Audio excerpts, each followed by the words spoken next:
What it do, everybody? It's your boy LOG from Where There's Smoke. We're gonna do a little breakdown of a documentary that I was gifted by my dad a long time ago. I don't know where he found it actually. Probably in like a video store somewhere or something where they thought it was cool. Maybe even like a gift shop somewhere.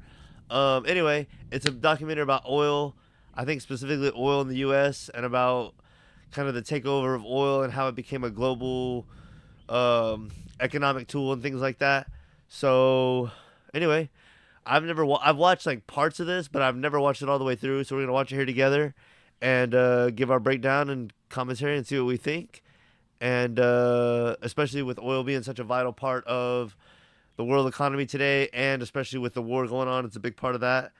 Gas prices and whatnot. So let me pull up my stream on the phone real quick, make sure it looks all good, audio and video, and we'll get into it.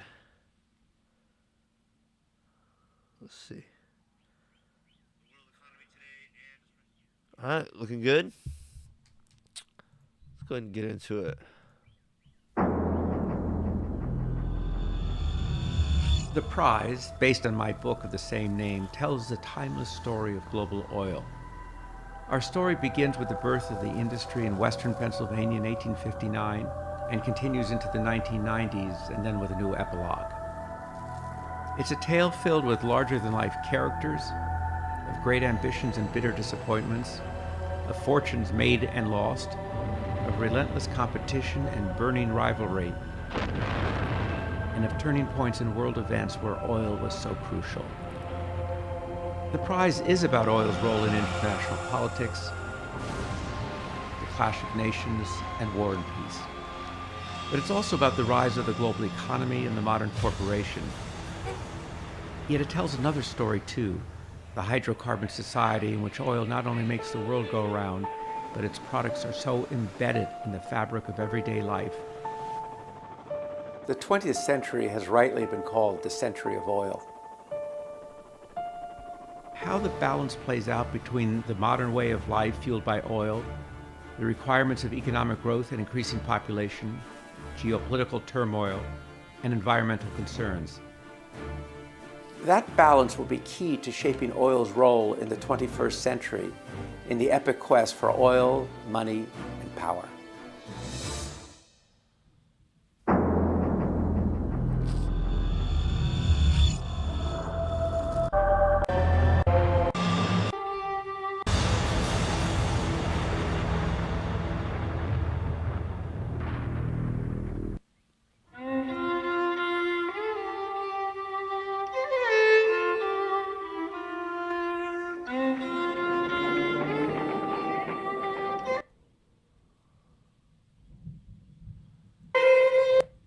Try to avoid copyright if we can here.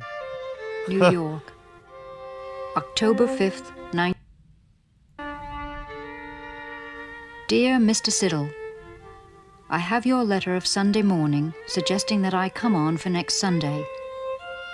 It would be better for me to slip in and out now with... We have subtitles. I don't think we need to really hear this little story to get the more historical stuff we're looking for, right? Very sincerely yours.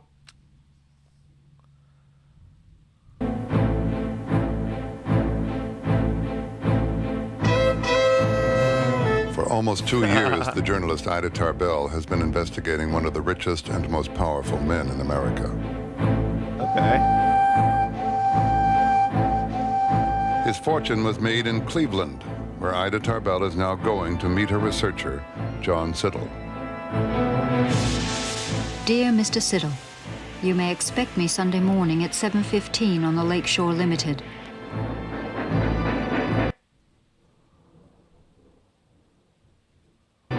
Ida Tarbell's journey ends at Euclid Avenue, the Millionaire's Row of Cleveland. She heads for the Baptist Church, which is further down the street. The man whom she is investigating is a prominent member of the congregation here. Oh, of course. This will be the first time she has set eyes on her quarry. John D. Rockefeller was the richest man in America. He was the man who created the Standard Oil Trust. He was the man who, more than anybody else, made the modern American economy. And he was also the very symbol to most Americans of monopoly and one of the most hated men in the country. because in the free market economy, we're supposed to be capitalist and free market, free enterprise. We're supposed to be anti-monopoly. So, you know. He'd taken great pains to be as unknown and as secretive and as invisible as he possibly could be. I want y'all to take notes. The people that are really in control and really in power and the real big dogs, they want to be as unknown and as secretive as possible. And then compare that with people think about like the big players in today's world, like Trump and others who are like well known. It's like, no, the real big players, they're not on the scene.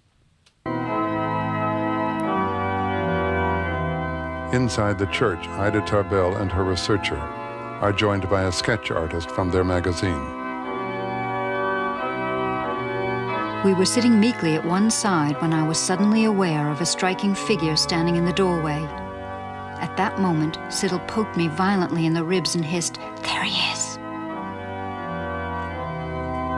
There was an awful age in his face, the oldest man I'd ever seen, I thought. The impression he makes on one who sees him for the first time is overwhelming. Brought face to face with Mr. Rockefeller unexpectedly, and not knowing him, the writer's immediate thought was, what power? What power? It's not a shifty eye, not a cruel or leering one. It's something vastly more to be feared, a blank eye, looking through and through things and telling nothing. The cruelest feature on his face is this mouth, giving a look of age and sadness. Wow. Mr. Rockefeller may have made himself the richest man in the world, but he has paid. Nothing but paying ever plows such lines in a man's face. When she started the series, no one would talk to her. They were scared. They were afraid she was either going to sell out to the oil industry, that either she was the tool of John D. Rockefeller, as they felt some of their neighbors were, or she was going to do such a series, such an expose that they would get in trouble. They were afraid. Man, the rain is really coming down here. Give me a second. I want to see if it's showing up on the audio.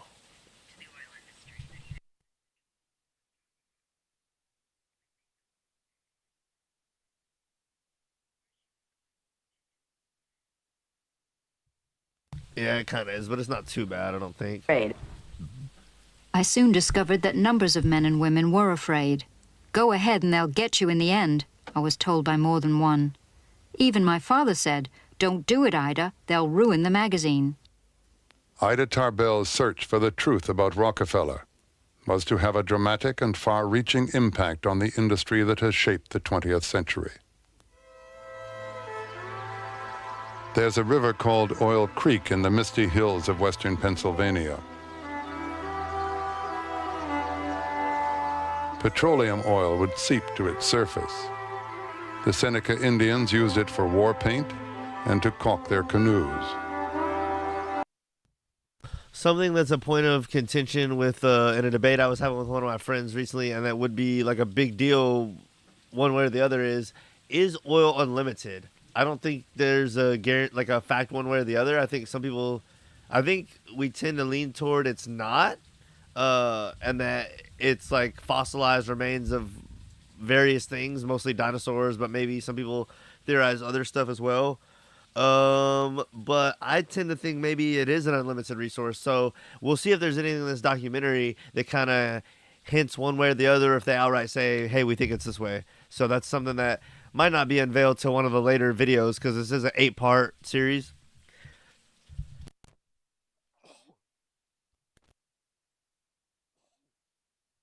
Excuse me. But we need to keep an eye out for that, and that's one of the facts that I'm kind of looking out to learn. And there might be other facts that come up that we weren't looking out for, but that's one of the ones that I am want to know and interested to see if they bring that up. So let's continue.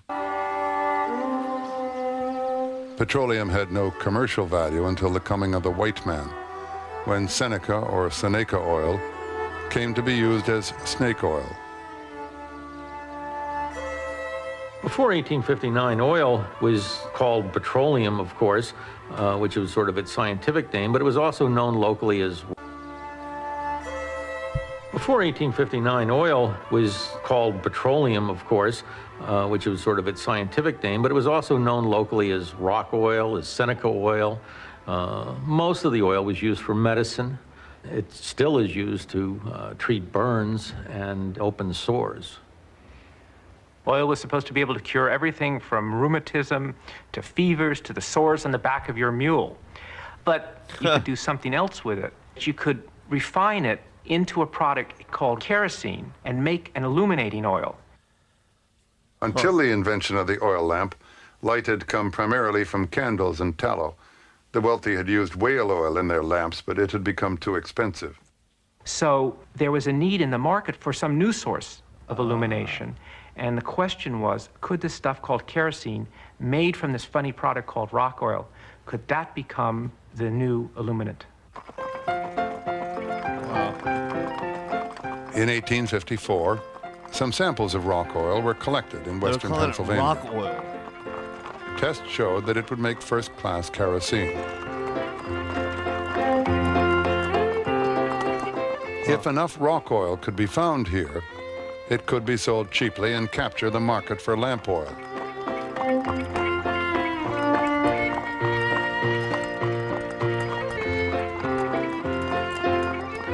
So a group of East Coast investors hired a man and in 1857 sent him to the muddy little town of Titusville, where he checked into the American Hotel. Colonel Edwin Drake had come to explore for oil. Colonel Drake was not particularly qualified to be an oil explorer, but of course no one at that time was qualified to be an oil explorer. His qualifications included the fact that he was a retired railway conductor and could travel for free on the railway because he had a pass. Drake was no real colonel. His military title was meant to impress the local backwoodsmen. There were already derricks in the area. The locals used them to drill for salt. Drake's well would adapt these salt... This guy wasn't good to scout for the oil. He wasn't like an oil man. And he wasn't really a colonel. So what the hell was he? boring. He could travel for free on the railway because he had a pass. Drake was no real colonel. His military title was meant to impress the local backwoodsmen. That's good. There were already derricks. Explorer, but And in 1857 sent him to the muddy little town of Titusville, where he checked into the American Hotel. Colonel Edwin Drake had come to explore for oil. Colonel Drake was not particularly qualified to be an oil explorer, but of course... Drake was no real colonel. His military title was... What qualifications? Drake's well would adapt these salt boring techniques to oil. There were already derricks in the area. The locals used them to drill for salt. Drake's well would adapt these salt boring techniques to oil. To begin with, Drake had little to show for his efforts. The local Titusville residents were very skeptical of Drake's endeavor. They knew that there was oil to be found along the creek. I mean, that had been known for centuries.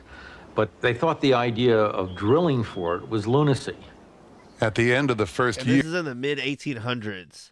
We still are not using oil as a major tool, which is crazy.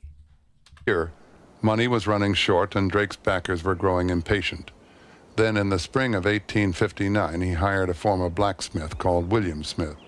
Uncle Billy, as he was known, was probably as good a person as Drake could have found for the job because he had all the necessary skills and knowledge to drill a well. Could he have had a more generic name, though? Uncle Billy's nephew later helped in Uncle this Billy's meticulous nephew. reconstruction of the world's first oil drill. Wow.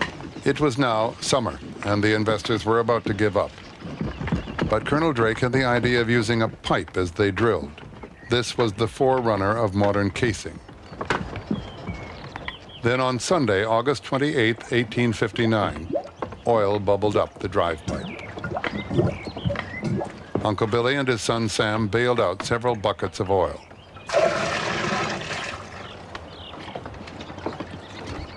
On Monday, the very day that Colonel Drake received his final payment and an order to close down the operation, they hitched the walking beam to a water pump, and the oil began to flow. The first oil was to sell for $40 a barrel. Years later, a local newspaper interviewed Uncle Billy about the day they struck oil. I commenced drilling, and at 4 o'clock I struck the oil. I says to Mr. Drake, "Look there. What do you think of this?" He looked down on the pipe and said, "What's that?" I said, "That is your fortune." Wow.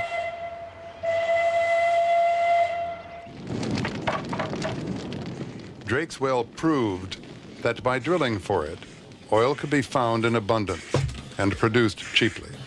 Overnight, a whole new industry was born.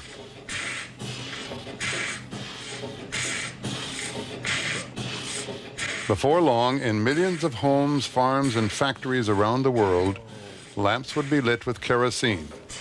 Hold on, I spilled some water like a fucking rookie.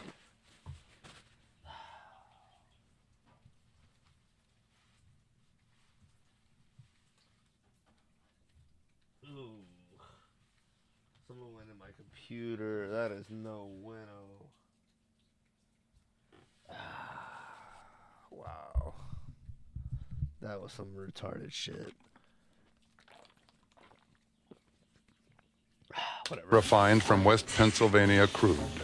When the word came out that Drake had struck oil, the cry went up throughout the narrow valleys of western Pennsylvania. The crazy Yankee has struck oil. The crazy Yankee has struck oil. And it was the first great boom. It was like a gold rush. God, this music cannot be moved country. Down in Pennsylvania, there is plenty oil. Alright, let me hear that shit. The oily fever, don't you see, infects most every live Yankee. Wow.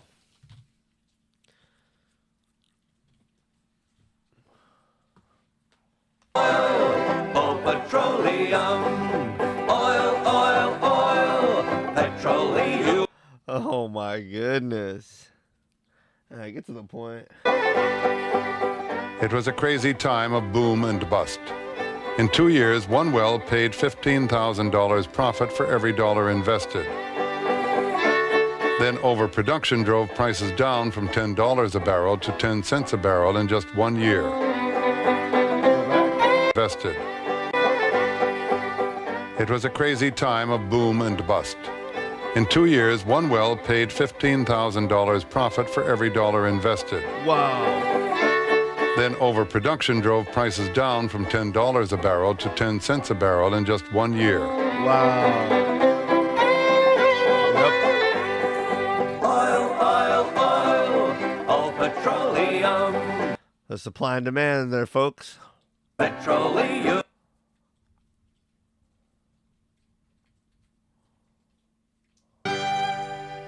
Among those who came to the oil region was a family named Tarbell. The father was Frank and the mother was Esther, and they had a little girl who was 3, and her name was Ida. The Tarbells set up home in Cherry Run. Dirty, violent, and sleazy, it was a combination of the gold rush and the Wild Dirty, West. violent, and sleazy. That sounds like a Benny the Butcher bar. I'm dirty, violent, and sleazy. Ida would later recall what it was like to grow up amidst the mud and the stink of an oil boom town. About us rose derricks, engine houses, and tanks. If oil was found, every tree, every shrub, every bit of grass in the vicinity was coated with black grease and left to die. Ugh. Tar and oil stained everything. What had I come to? As Mother realized, a place of perils.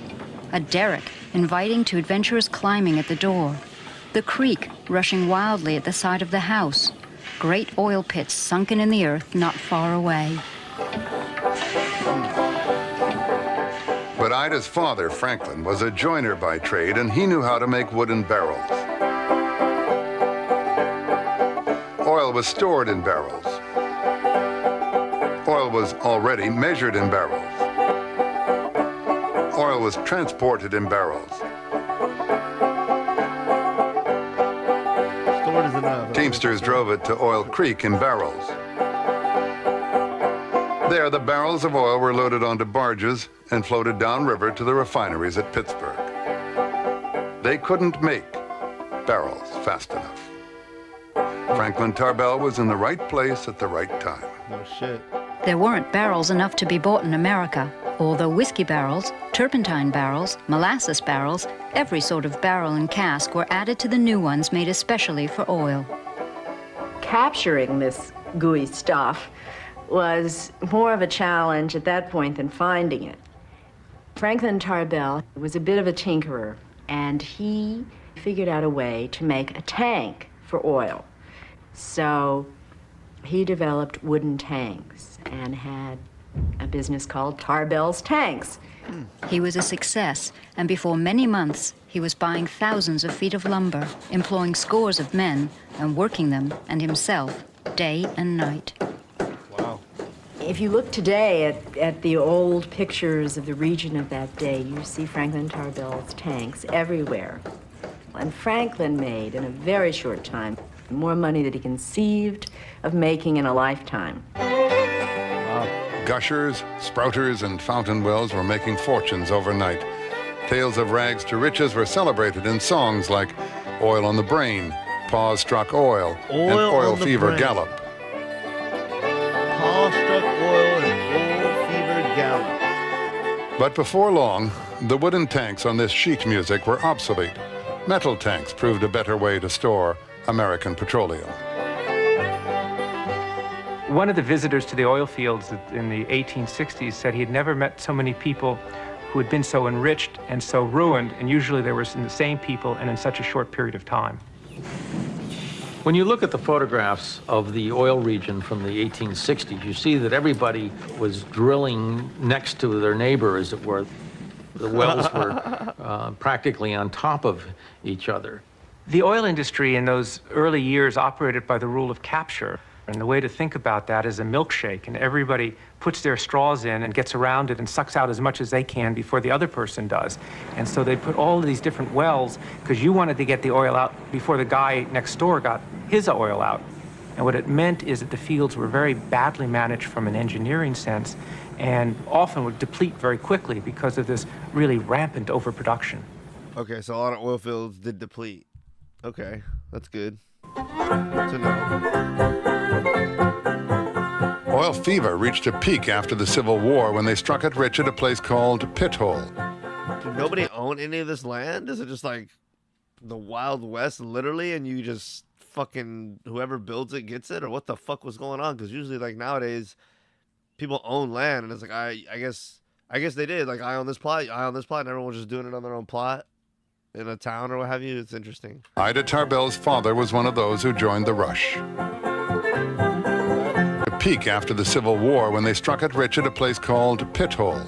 Pit Hole. Ida Tarbell's father was one of those who joined the rush.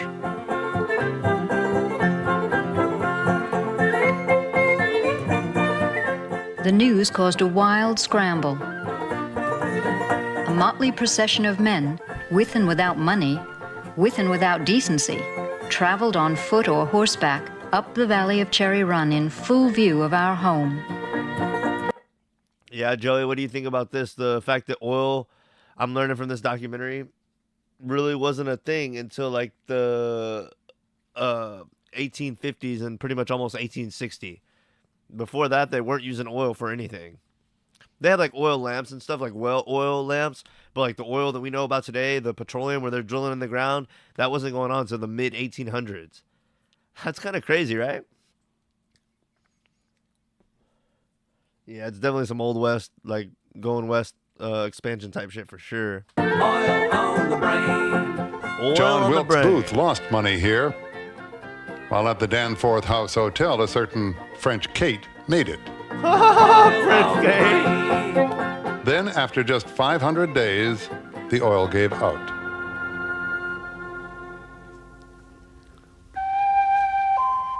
Men who had bought steam engines and rushed them to the oil fields by express delivery had to sell them for scrap. Wow.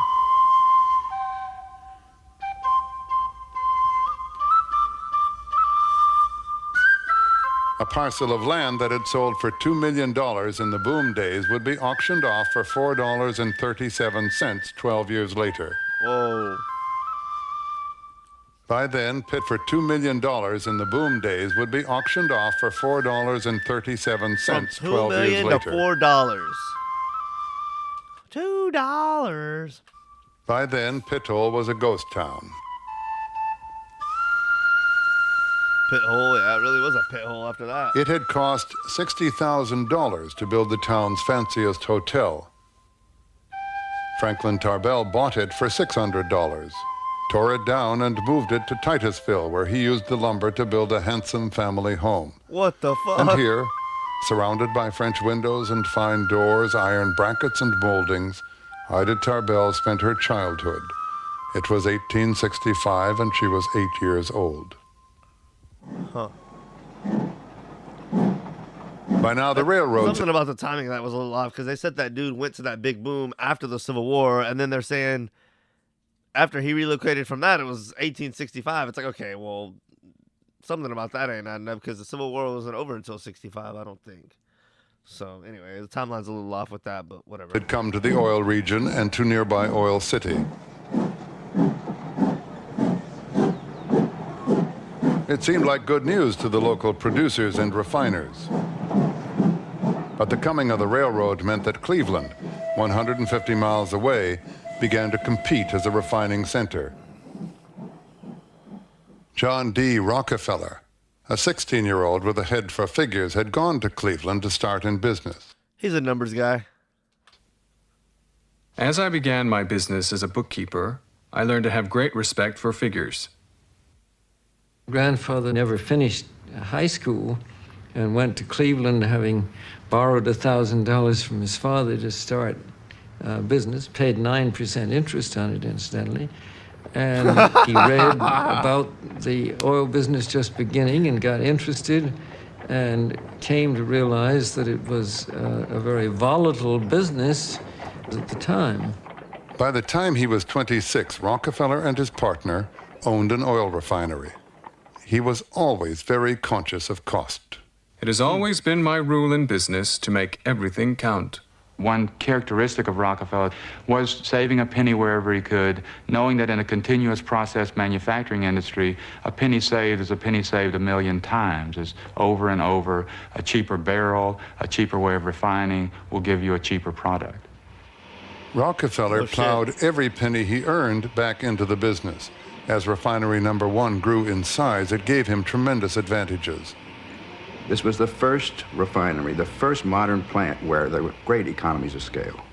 The unit cost, the cost of getting a gallon of production, a gallon of kerosene, went from 6 cents a gallon to 3 cents a gallon. And you couldn't do this without the volume. No one could compete unless they had the same volume. And this was new in the world. So he just cornered the market on pure volume?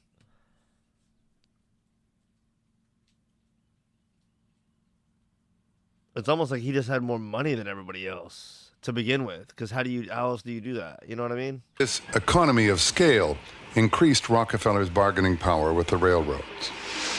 Just out of nowhere, he has a larger scale than everyone else. It's like, okay, that's interesting. In this period, transportation costs were a very significant part of total cost.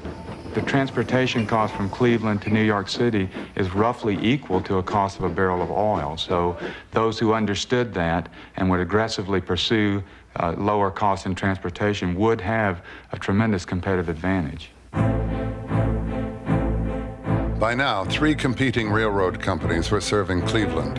This meant that Rockefeller could play off one against the other, but getting a special rate would have to be done discreetly, because the railroads were common carriers and were supposed to charge the same rates to everyone. In those days, the railroads had set the rates, or the competing railroads, and the way you cut the rates was not to tell anybody, but give a rebate. He got a very good rate. His rate was $1.30 as opposed to $2. Oh, wow. And that was a rebate of 70 cents. Who's entitled to better rebates from a railroad? Those who give it 5,000 barrels a day, or those who give 500, or 50 barrels? Yeah. So he was already, because he was able to deal with large quantities, and he had maybe more resources, excuse me, more resources and a farther reach. If he was able to find a little bit better barrel or a little bit cheaper one or what have you, like they were saying, if he saves 1 or 2 cents here, 1 or 2 cents here over the thousands, and then he's able, because maybe it sounds like he had more money to begin with, he's able to mass produce. That's giving him an edge. They're saying on the mass production end as well, which that would have to be fleshed out more, but especially gives him more bargaining power with the railroad. If he's shipping a bunch of units, he's like, hey, I'm shipping 10 times what these other guys are shipping. Give me a little deal here. I'm going to take my business elsewhere. You have more money to throw around. With his own fleet of tank cars, Rockefeller was such a big customer. It can be that way with buying barrels too. You say, hey, this other guy's buying 50 barrels a day from you, or what, just for an example. I'm buying 2,000. Give me 2 cents off a barrel off of what you give him just to hook me up, because I'm hooking you up and I'm giving you so much more money. Okay, cool. Okay, I just saved 2 cents here. Boom. So I can see how the volume really helped give him just a little bit of an edge, and he just really leaned in and mashed on that. That the railroads had to give him special rates. By the late 1860s, the oil business was in a deep depression. Prices had collapsed and the entire future of the industry seemed to be in peril. The tall, thin man in the wide-brimmed hat was disgusted by the chaotic and wasteful overproduction in the oil region. The butcher, the baker, and the candlestick maker began to refine oil. The price went down and down until the trade was threatened by ruin. To save the new industry, he felt he would have to eliminate his rival refiners. He saw a chaotic situation. He felt that the only way to make it more efficient was to put together the producing and marketing companies. And that, of course, is what he did very successfully. Rockefeller operated by what he one time dubbed our plan. And our plan was to gain control of all of the American oil refining industry and to lift it out of what he saw was this wasteful competition. He couldn't take it. He needed that control and that power. And he was going to make it into one combination, and he was going to be the boss of it.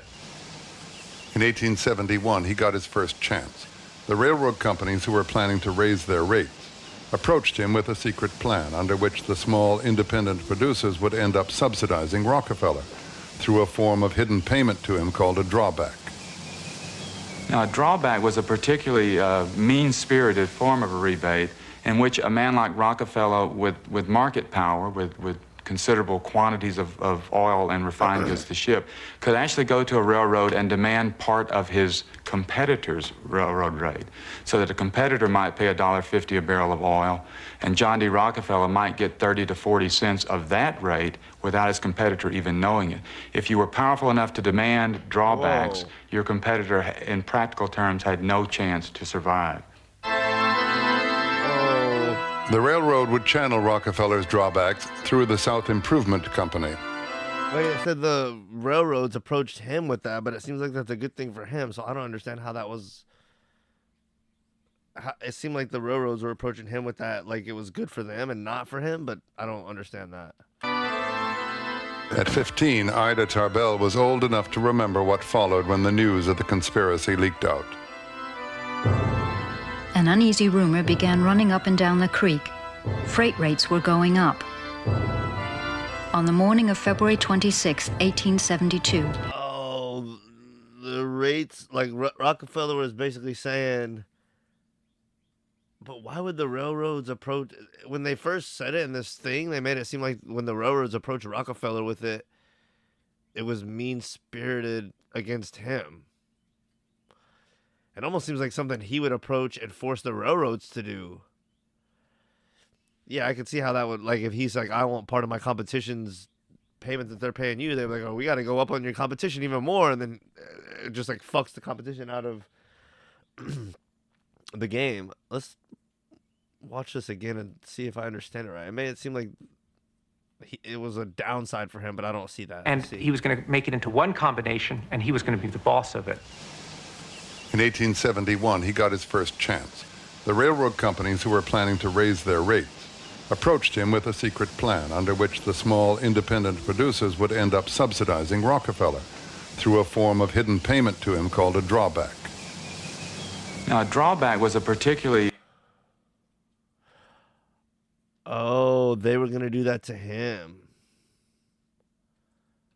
All the other little... mean-spirited form of a rebate in which a man like Rockefeller with market power, with considerable quantities of oil and refined goods to ship, could actually go to a railroad and demand part of his competitor's railroad rate, so that a competitor might pay $1.50 a barrel of oil, and John D. Rockefeller might get 30 to 40 cents of that rate. See, it made it seem like the other small little companies were trying to form together and force him to pay part of their rate, but then this guy, when it cut to this guy that's describing right now, it makes this. It's like who's paying who more? Like I don't know. Without his competitor even knowing it. If you were powerful enough to demand drawbacks, your competitor, in practical terms, had no chance to survive. So who was demanding the drawbacks? Was Rockefeller demanding the drawbacks from all the other companies, or were all the other companies teaming up against him to demand a drawback from him? That's what I don't understand. The railroad would channel Rockefeller's drawbacks through the South Improvement Company. At 15, Ida Tarbell was old enough to remember what followed when the news of the conspiracy leaked out. An uneasy rumor began running up and down the creek. Freight rates were going up. On the morning of February 26, 1872, the oilmen read in their morning papers that the rise had come. Moreover, all members of the South Improvement Company were exempt. The independents reacted with fury. Rage swept through the oil region. 3,000 men marched through the town and went into the Titusville Opera House and denounced the octopus and the 40 thieves. It was the beginning of the oil war. If the South Improvement Scheme succeeded, railroad charges would shoot up. As the independents fought back, one of their leaders was Franklin Tarbell. Franklin Tarbell and his fellow townsmen, his fellow independents. Why didn't Rockefeller and them just say, yeah, like, I'll pay the, like, why didn't they just do it on the down low? If he's like, if they're all paying you $1.50, I want 10 cents of that $1.50, they'd be like, all right, well, fuck me. We're going to have to go up to $1.60 for everyone just so we can give you the 10 cents. But we don't really need to raise our prices. We just need to give him 10 cents. All right, let's just go up on everybody to $1.60. And hey, Rockefeller, we're going up $1.60 on them so we can give you 10 cents. We're going to go up on you too, but you're going to get a kickback on everybody's 10 cents, including your own. So you're really not paying it and you're getting the, so just pay it and then you'll get the kickback. Like, why didn't they just make him pay it too? And then if he gets the kickback, whatever the percentage is, he's going to get his own back too. So would meet I don't get why in they told the everyone up evenings front to discuss what they were going to do about the fact that they were losing so much money. They formed the Petroleum Producers Union and vowed to sell no oil to anyone associated with the South Improvement Company. I don't get how that matters. For weeks, the whole body of oilmen abandoned regular business and surged from town to town, intent on destroying the monster, the 40 thieves, the great anaconda, as they called the mysterious South Improvement Company. The South Improvement Scheme was exposed by the press, and Rockefeller's name appeared on a blacklist. It is not the business of the public to change our private contracts. It is easy to write newspaper articles, but we have other business. Certainly, grandfather knew the way his business should be run. As far as I know, he did not break any laws. It's unclear whether it was legal. It certainly, from our present lights, was highly immoral, and today it would be illegal in the context of the unfettered post-Civil War 19th century capitalism. If you could get away with it, you got away with it. I was governed simply by that which seemed to be best for the interests of our company, and nothing else. Rockefeller had a wide array of practices which were not strictly illegal in the time. He was an expert at predatory pricing. He was an expert at using the rebate system. He was an expert at industrial espionage and spy systems. Rockefeller was so obsessed with secrecy that his company, Standard Oil, had its own code book. In it, a code word for Standard Oil was club, and Rockefeller himself was chowder. Rockefeller forced the railroads to spy on his competitors and report to him how much oil they were shipping, where it was going, and what price it was getting. I wonder what general ever sends out a brass band in advance to notify the enemy that he will begin an attack. Rockefeller and his colleagues talked about the conquest of refining in terms of war and peace. They would move into a city. They would say, come and join us, or if you don't join us, you'll be crushed. They would come in and either through companies that were clearly Standard Oil or through what were called blind tigers, through other companies that they secretly owned, they would cut prices. That was what was called giving their competitors a good sweating.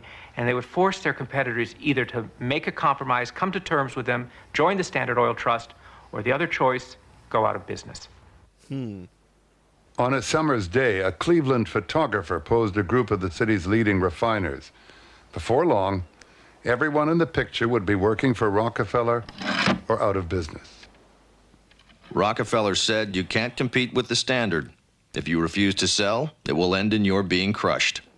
Robert Hanna, refiner. It was stated that they had a contract with the railroads by which they could run us into the ground if they pleased. W.H. Duane, refiner. We should be crushed out if we did not go into that arrangement. We sold at a sacrifice, and we were obliged to. John Alexander, refiner. Among those who were driven to the wall in what was later known as the Cleveland Conquest was Rockefeller's own brother, Frank. His comments went unrecorded. Those people who were forced by his competitive practices to sell out their companies to him were resentful. On the other hand, just take a look at how creepy this Rockefeller guy is. He always offered them Standard Oil stock or cash. Those who accepted the Standard Oil stock, many of them became very wealthy indeed, and I think many of them were very glad that they did it. By now, Rockefeller was, in his own words, independently rich outside of oil. He could well afford a home on Euclid Avenue, the best address in Cleveland. But unlike the other robber barons of his day, he avoided vulgarity and garish ostentation. What the fuck does that mean? In his own house, he maintained a curious frugality. He was a pillar of the local Baptist church and still taught Sunday school. Gross. He didn't really believe that, you know, but we know better than that. That's just a facade. Rockefeller was good.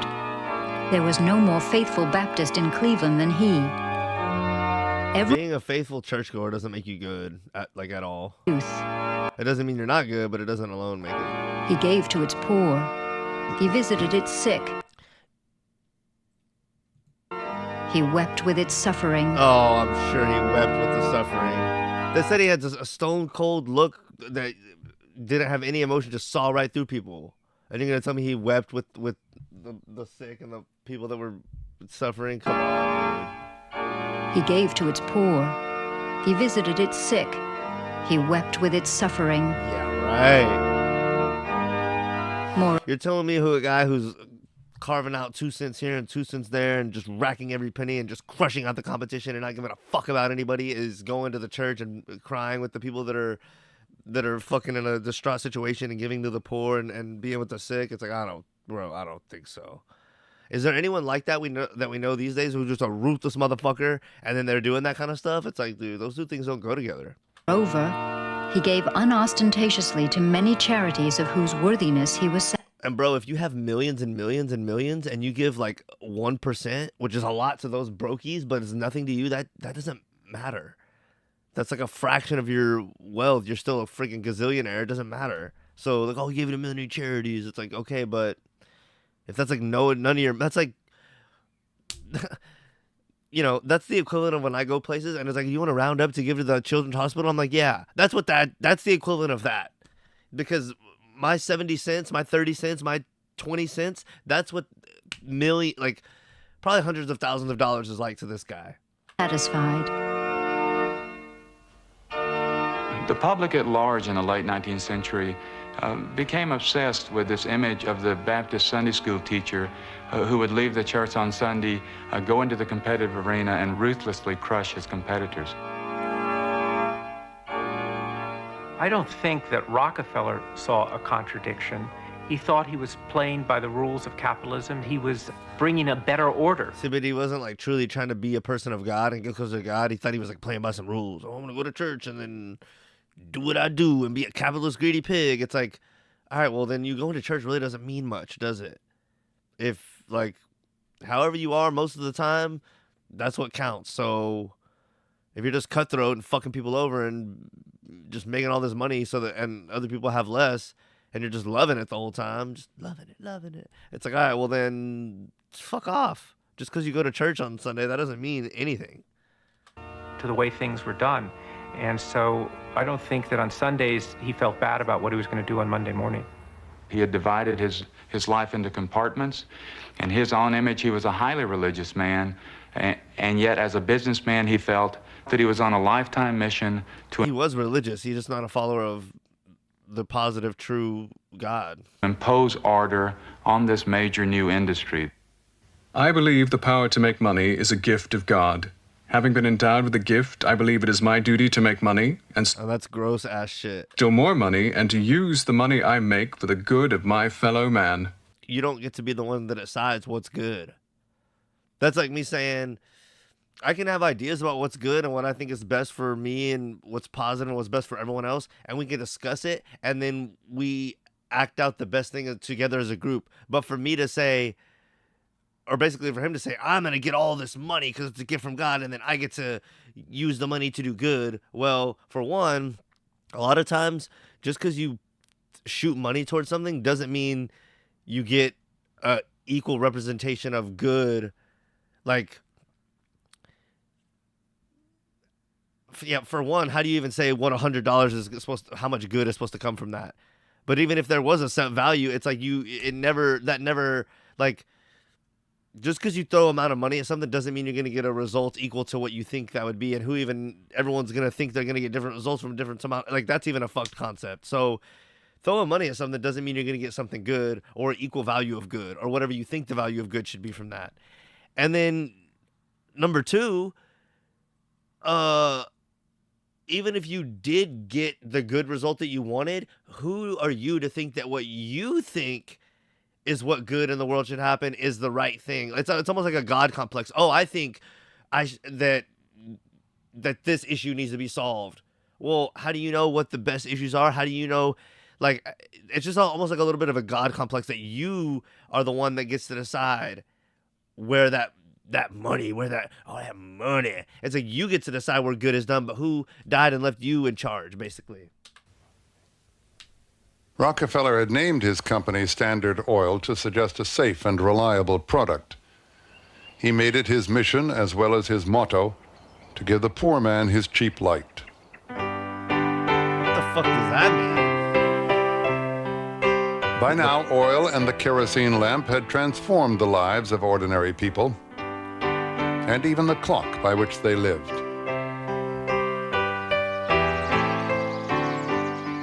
In western Pennsylvania, there was plenty of evidence of the waste that Rockefeller so abhorred. The hills were already littered with abandoned oil wells and tanks. They're still there today. Yep. Drake's well had gone out of business, and the colonel himself was to die in pain and poverty. All this made John D. Rockefeller more determined than ever to gain complete mastery over the new oil industry.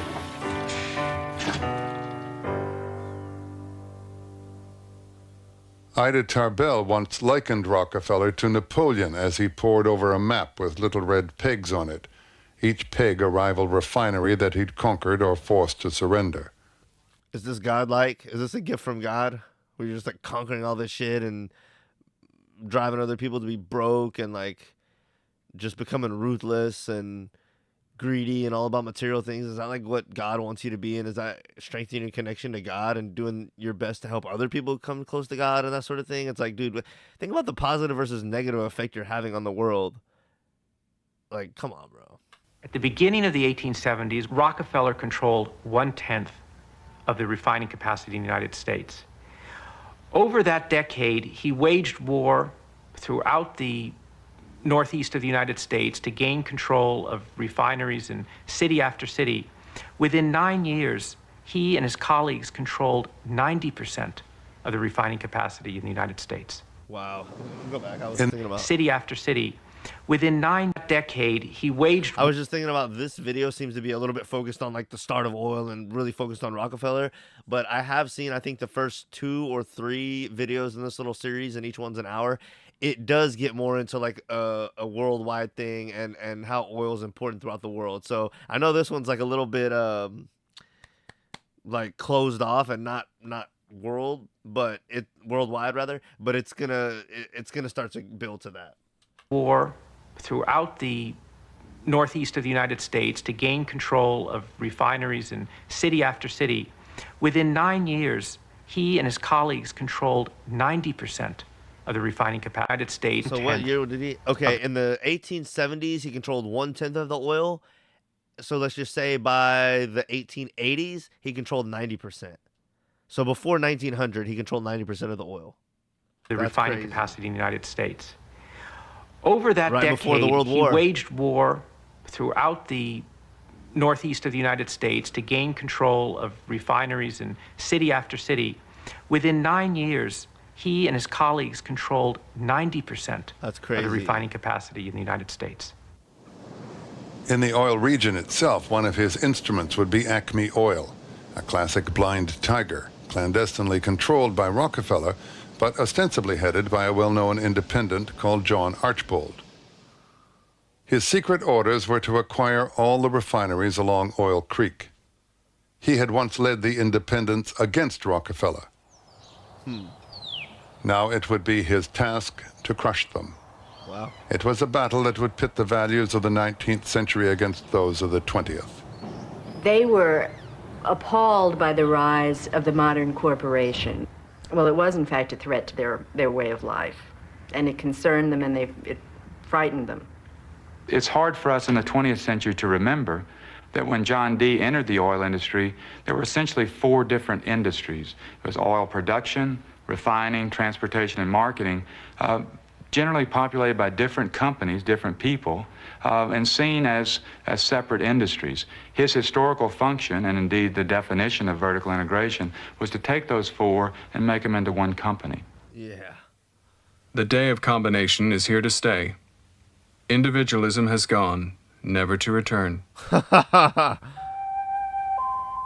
It all seemed so undemocratic and un-American to the small family businesses in the oil region. Franklin Tarbell believed very much in being his own man, in working for himself. He believed that it was almost a sign of lack of moral fiber to work for someone else. Franklin Tarbell. It's not bad to work for someone else, but if you get in a time period where there's a lot of weak people in leadership, you don't want to, like in my trade, I have no problem working for someone else, but I'm not going to work for someone else that I don't believe in and that's not treating people right and like being a stand-up person and et cetera, et cetera. So not that I'm on some super moral high ground. I make mistakes and all the time, but like I don't go out trying to be negative or trying to fuck people. And like if someone wants to have a conversation about my mistakes, I'm going to own up to them. I'm not going to weasel away, et cetera, et cetera, et cetera. So in my trade, I would be willing to work for someone, but when you feel like there's no good leaders, no one good to work for, it is good to have the ability to work for yourself. And if that's crushed, then you feel like there's not much hope, and that's just kind of a lame place to be. And I do feel like it is hard to work for yourself, though not impossible in this day and time. But I feel like in some ways it's easier than ever. In some ways it's harder than ever because there's so much competition and there's so much established competition. But there still is ways to get in where you fit in, I think. And you can't be a victim, you know what I mean? You got to kind of, saw that independents were throwing in their lot with John D. Rockefeller and giving up their freedom as far as he was concerned. That was his moral judgment. What Ida Tarbell saw was the human. Bro, I feel like the first 20 to 30 minutes we flew through, and I feel like the last 5 minutes, like, have taken forever. Like, bro. Cost of the great combination I guess I've been stopping and a lot. the anxiety and unhappiness it caused her own father. There was great financial tension in the home.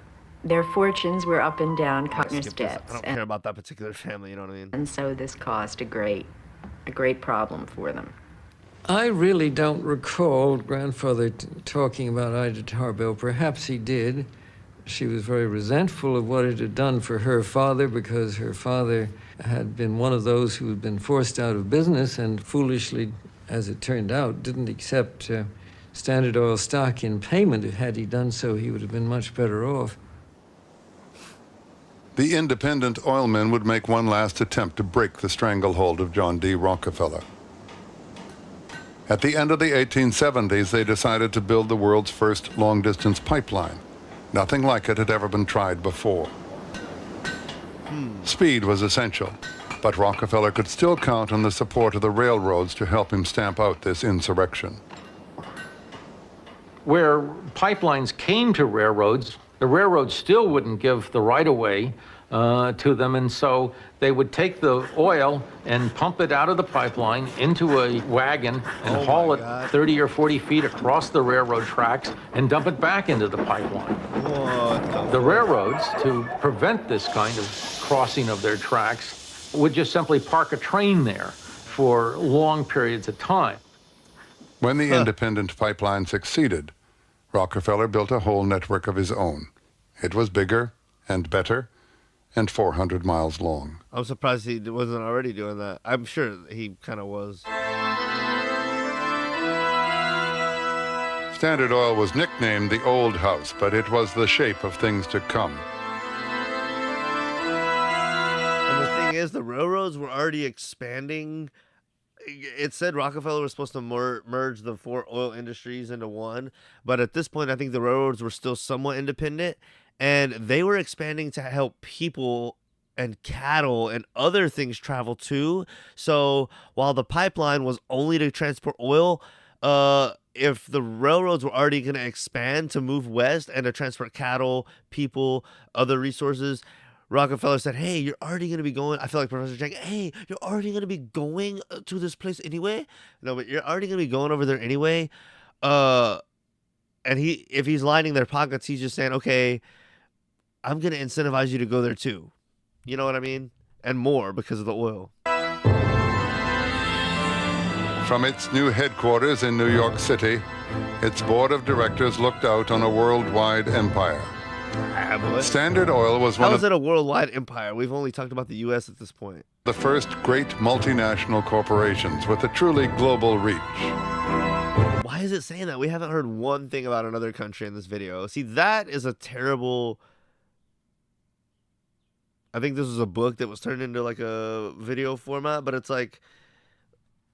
We haven't had one talk of another country, so how are you saying this is multinational? 3 of its giant refineries produce 25% of the world's entire kerosene consumption. Okay. Rockefeller's empire controlled 90% of the...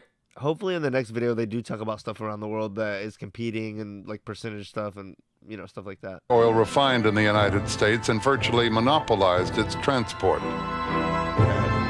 With a workforce twice the size of the U.S. Army, Standard Oil was a household name around the world. I want to hear about his around the world competition, though, hopefully in the next video or two. Yet the strain of building a corporation so gigantic that it had its own fleet of ships took its toll on Rockefeller. Work by day and worry by night, week in and week out, month after month, all the fortune I have made has not served to compensate me for the anxiety of that period. It was as an Wow, all that money and it wasn't worth it. He was not worth compensating me the anxiety in that period. That's crazy. illumination merchant that John D. Rockefeller became the richest man in America. And what most people don't understand is that the oil industry in its first 40 years was an illumination business. It was a kerosene business. It was all about lights, like lanterns and stuff. Invention from That's Thomas so crazy. Edison's laboratory was about... How long? You said the first 40 The years? oil industry was as an illumination merchant that John D. Rockefeller became the richest man in America. And what most people don't understand is that the oil industry in its first 40 years was an illumination business. It was a kerosene business. An invention from Thomas Edison's laboratory was about to shake the empire of Standard Oil to its foundations. Edison's development of the light bulb really was a major threat, not immediately, but long run to the oil business, particularly to its urban markets where electricity could be hooked up. So somewhere you could look ahead and say 20, 25 years from then, the oil business was going to be in trouble. But just a few years later came a rescue. It was first in Europe, where the automobile was developed, and then even more so in the United States, where in the 1890s, a number of tinkerers and inventors developed the automobile further, and in particular... So right around 1900. One, Henry Maybe a little Ford. earlier, but right around then. Henry Ford had once worked in Edison's laboratory as a technician. Huh. Ford's assembly line production of motor cars would eventually create a whole new market for petroleum. In the meantime, his former boss, Thomas Edison, had developed his own car, powered not by gasoline, but by electricity. Uh-oh.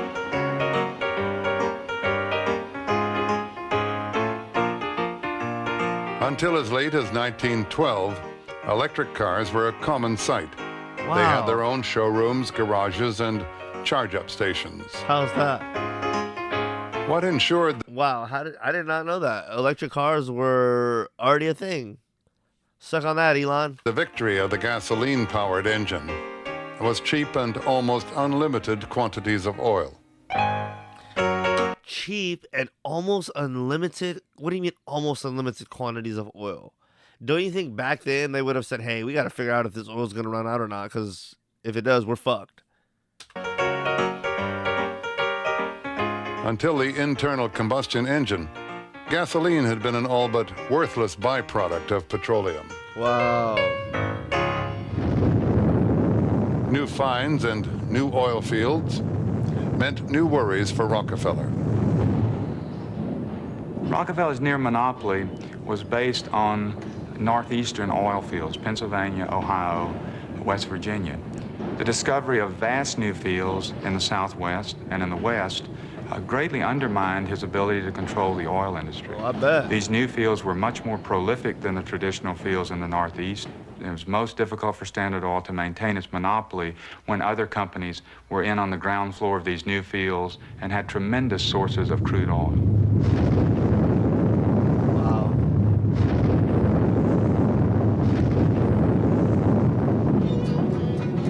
Holy shit. Of all the new oil fields, none could compete with Spindletop, Texas. It was 1859 all over again, and then some. Wow. People rushed from all over the country to make their fortunes. What year was this? Texan tall talk gave the oil industry a new vocabulary with words like roughneck and roustabout, and new companies like Sun and Texaco. Texaco. Sick. Texas at the turn of the century was still a predominantly rural society. Proud Texans, very fearful of outside influence. They saw Rockefeller as a foreigner, and they called Standard Oil a foreign corporation. Once the giant new oil fields were discovered in Texas, Texans and their politicians and their newspapers became obsessed, in their words, with protecting God's wealth in Texas from John D. Rockefeller. God's wealth. As the oil fields spread throughout the country, the Mid-Continent field, Texas, California, he faced the same kind of controversy every step of the way. As each year went by, he seemed to become more and more hated. The very embodiment of the trust and the monopoly that the American people were beginning to revolt against. More than anyone else, the man who symbolized the great antitrust sentiment of the day was the dynamic young president, Theodore Roosevelt. a powerful personality. One journalist said that after you meet him, you have to wring his personality out of your clothes. He was so captured people and was so strong. Teddy Roosevelt was not against all monopoly combinations, but he was gunning for Standard Oil.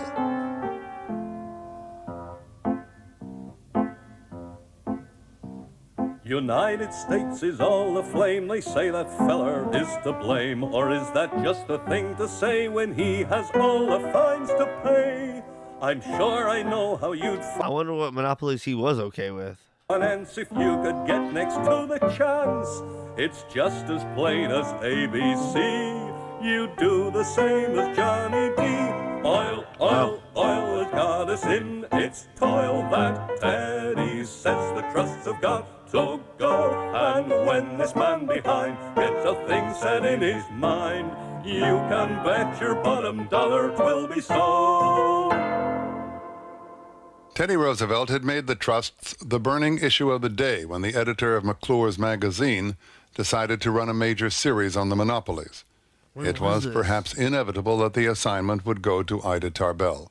Oh, brother. Not only had she grown up in the oil region, but at the age of 44, she was one of the most successful magazine writers in the country and had 3 influential biographies to her name.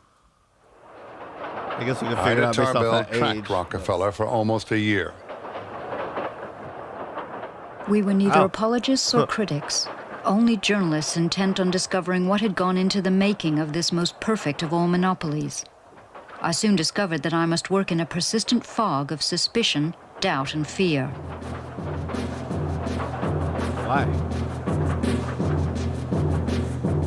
Her first article in November 1902 was a bombshell. For the next 2 years, the nation was gripped by a series of exposés which appeared in McClure's magazine. She never denied what she called the true greatness of Standard Oil, but her articles would spell disaster for the Rockefeller empire. I never had an animus against their size and wealth. You think Trump has studied up on this and knows what journalism and news coverage and spinning a narrative or casting a narrative or whatever, or just telling the truth can really be damaging if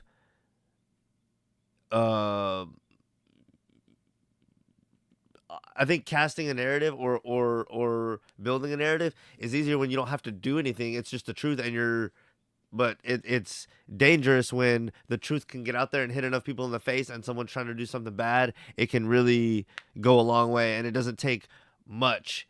A little thing like the truth getting out there in a story and enough people reading it. Obviously, the power of changing people's minds is the most powerful thing. So it doesn't take a lot of action. It just takes the word getting out there, and that's why. It was like a rhetorical question. You think Trump knows about, maybe not this specific incident, but you think he knows about shit like this? I mean, of course he does. That's why he's always fake news in this and really trying to control the narrative at every turn. So anyway. I was willing that they should... It's just super interesting when you hear about something like that historically, and it's like, oh, here we go, confirmation of, something we all kind of know. Controlling the media is important. ...combine and grow as big and rich as they could, but only by legitimate means. But they had never played fair, and that ruined their greatness for me. Clue by clue, Ida Tarbell uncovered the secret history of Standard Oil.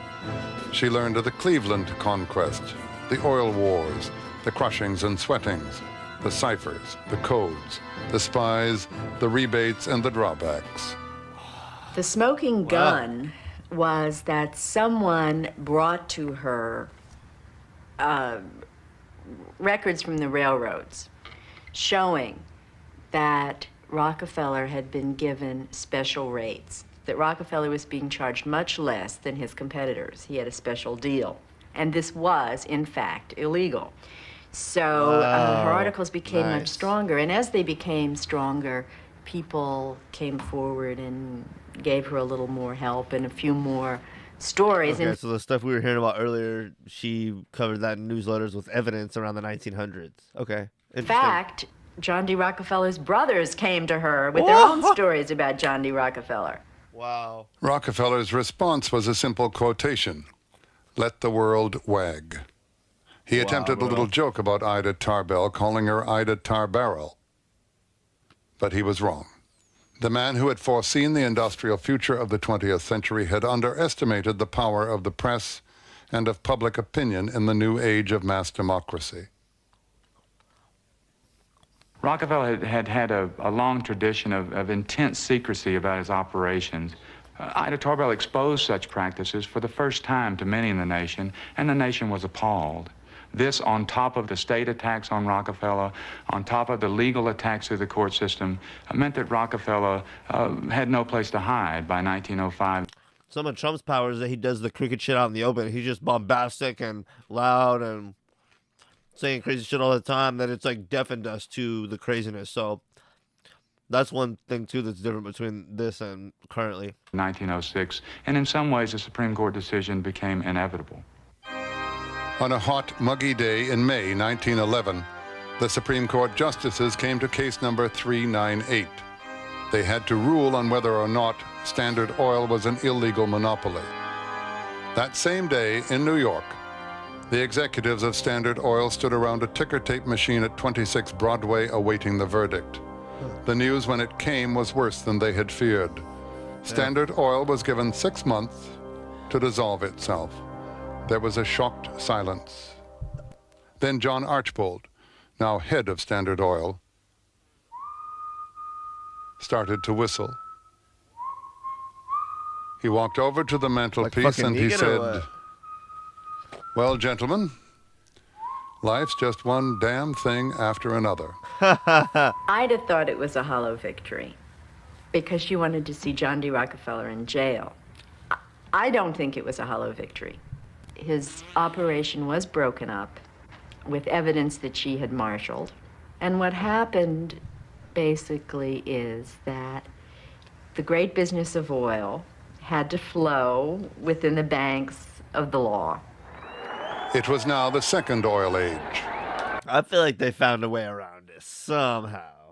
Gasoline would speed the growth of corporate giants like Mobil, Exxon, Chevron, and Amoco, all descended from the company that fueled the Wright brothers' first flight, John D. Rockefeller's Standard Oil. I think my grandfather was a pioneer in the frontier of capitalism, and I really don't believe that the economic power of the United States would have been as great had he not united the oil industry in our country.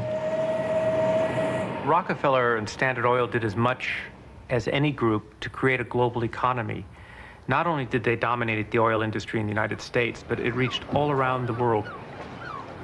On the other hand, however, we have the uncomfortable legacy, the public hatred of John D. Rockefeller translated into a hatred for big oil, indeed for big business, the public skepticism certainly born in this period, and that has to be seen as another lasting legacy of the great John D.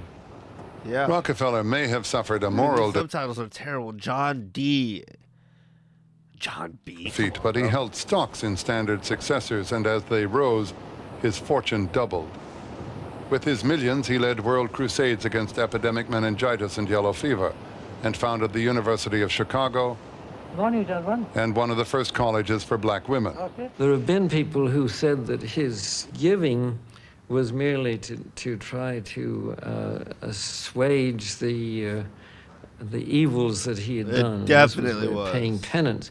I don't think that was true at all. It definitely is. And yet somehow the old gentleman who loved to play golf and sing hymns never lived down the reputation that resulted from Ida Tarbell's articles. I started all singers who know it. You know it. Yes, we'll all sing with Rockefeller. Shall I go? Yes. Passing boy,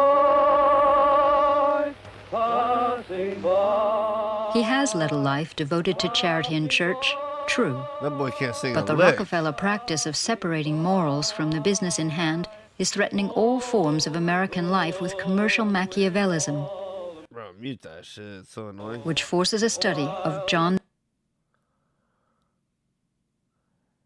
Hell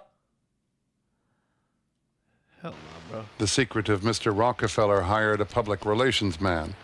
Newsreel cameras were welcomed, and his public image began to change. I am very grateful to you and to a host of people who are so kind and good to me all the time. Why? Because you're so good to everybody. Yes, you are. Oh, yeah. This guy just turns into Mr. Rogers when he's old. He looks like a fucking old zombie. I ain't buying it. He was a fucking asshole his whole life, and now that he's like, oh, I love everyone. Now that I'm rich and old and don't have to try to conquer the world anymore and I'm losing my mind, I love everyone. Oh, I'm basically like Santa now. It's like, dude, just get the fuck out of here. Boom. Just cave his fucking nose in and send him to wherever he's going. Fuck out of here. John D. Rockefeller died in 1937. Here in Florida, where he posed for his first movie. Everybody makes mistakes, and no one wants to be judged from their worst moment or two. But it's like if you're continuously just a dick your whole fucking life, and then you're like, I'm a changed man now. It's like, okay, it is good that you're positive now, but it's like that doesn't mean you redeem your whole life of fuck. Come on, dude. 15 years ago, John D. Rockefeller died, 25 months short of his cherished ambition to round out a century of life. Once he was the world's richest man, its first billionaire. Now he passes into history as the greatest philanthropist of all time. A man who gave away $530 million. Is the world any less crooked than it was before that? It's worse now. He gave away $530 million. It's like, what good did that do when he gave it away at the time? What happened? Were people's hearts changed? Were a lot of more people closer to God and better people and everything was just good then? Fuck no. You can just throw that money in the fucking ocean. Come on. Late in her own life, Ida Tarbell was asked what she would change if she rewrote her famous articles. Not one word, young man. Not one word. Oh, brother.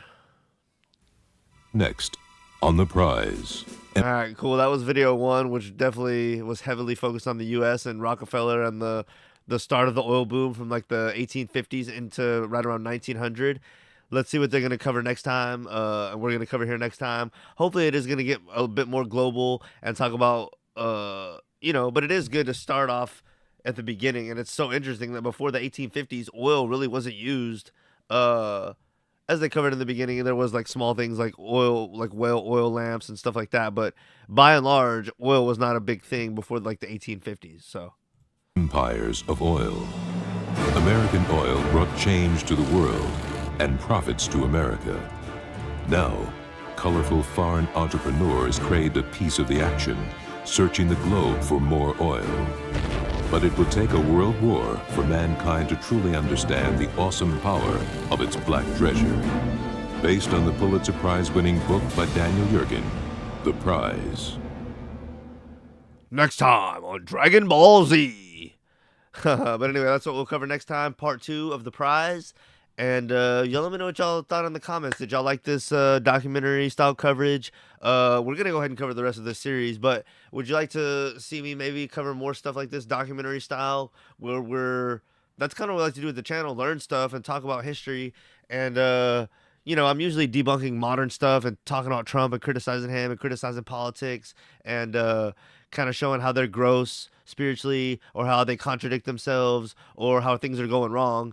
But I also like to cover history and see how that relates to modern day and study the past and stuff like that. So what did y'all think about this documentary style video?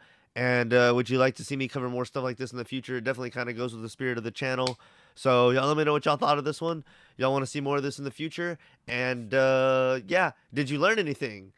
I love watching these. You learn stuff. Some of it was a little slow, but I definitely learned some stuff, and hopefully you did too. And yeah, hopefully in the next day or two, we will come back with part 2 and get this series more underway. I appreciate anyone who caught the live, Mr. Joe Games, and anyone who watches the rebroadcast. I definitely appreciate y'all too. Y'all get in the comments and let me know what y'all thought about the doc, or if you have any, recommendations about the audio level, video, anything I can improve, any kind of constructive criticism or anything is greatly appreciated. And I'll see y'all back here soon. Y'all take care, and I think that's it. Yeah, I'll see y'all soon. LG from Where the Smoke. I'm out.